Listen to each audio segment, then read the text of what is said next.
Everyone had been telling me to go and watch Cyberpunk Edgerunners. So that's what I did. I watched all 10 episodes of it, and I'm going to give you guys my thoughts right now. And look, I bought the game when it came out. You know, I was hyped for the game. Hyped. I love those open world games, stuff like that.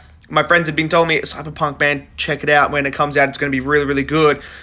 So I got it, and it was unplayable. I just could not play it because of the bugs and everything. It was just horrendous. So, I never actually went around to watching this because I was like, cool, I don't care about the game or anything like that. But, you all told me to watch it, so I sat down and I watched it, and I'll tell you right now, you're right, this is freaking phenomenal. You know what? You know what the bad thing about this is? I'll tell you the really, really bad thing about this is, we don't have a Season 2. That is the bad thing about this. We don't have a Season 2 because, look, I understand the ending of it. You can argue it doesn't warrant a Season 2, but we can go back to this world. I feel like there's a lot of stories that could be told in this verse. It doesn't have to be these characters again, right? It doesn't have to be them. It can be a different characters in that. But the world itself, there's so much lore and stuff, world building that can be explored that makes it so interesting. Now, the thing that makes this so good is the writing and the characters. David.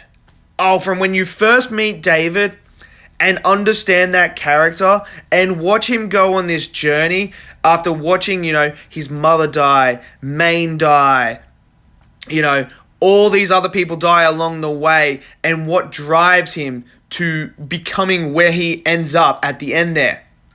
And how his whole fixation on what his dream became was for her, for Lucy, to achieve her dream. And he was willing to sacrifice, make the ultimate sacrifice in order for her to achieve that, was phenomenal. David, an absolutely fantastic character. The chemistry with him and Lucy. Lucy, again, is a great character as well. From when you first meet her to where she is at the end and why she's so dejected from becoming, you know, a part of the group moving forward.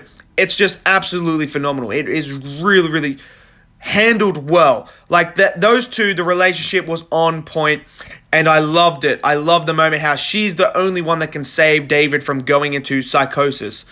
Absolutely brilliant. So great.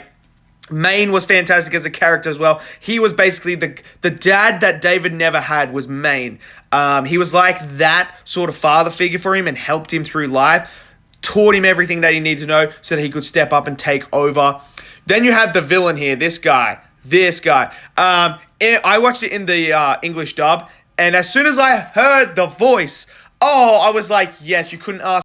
If you click my link tree, you will get to this point, hit merch, and you can experience my new merch that is available for you guys to go and get right now. Now we have this is Exhilarating Senku shirt. We also have the Red Ranger shirt, which is a great anime. We also have the God of Flashiness Tengen hoodie, which is now available, and none other than Rengoku hoodie as well. So, you guys can go check that out now, and for the first 10 people, use code Senku for free shipping and a discount. Someone better to do the voice. Gino does the voice for it. He is absolutely fantastic. You've seen him in Breaking Bad. You've seen him in so many things. He plays so many villains and stuff like that. But he's absolutely fantastic. He's in The Boys as well. But he was fantastic. This villain was great. The whole cast was fantastic. The animation was great. The world itself was fantastic. It's a lot bloodier and gorier and graphical than I thought it was going to be. But hey, that's a plus. I thought it all works for this type of, you know, environment and world that they create, where it's like a future world where we all have cybernetics and stuff like that. So really, really enjoyed that. The only thing that I would say that I would like to change about this series, there's only one thing that I would change. And that is the transition from David when he's like the smaller, skinnier looking dude, and to when he gets all the cybernetic enhancements and stuff like that.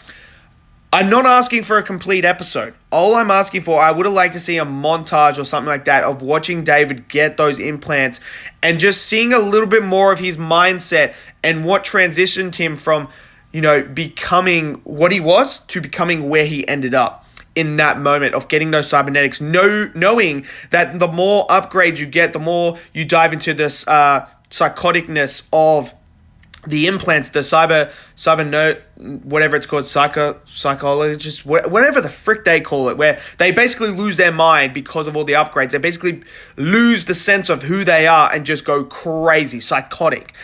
I would have liked to see his motivations in that to, go through with that, and Lucy's whole, going away because of all the information she now knows and how she deals with that. I think that could have been expanded upon a little bit more. But nevertheless, overall, absolutely phenomenal. I'm so glad you guys got me to watch it. And yeah, I absolutely loved it. And I really, really want to go back to the world. Who knows if we ever will? I don't know.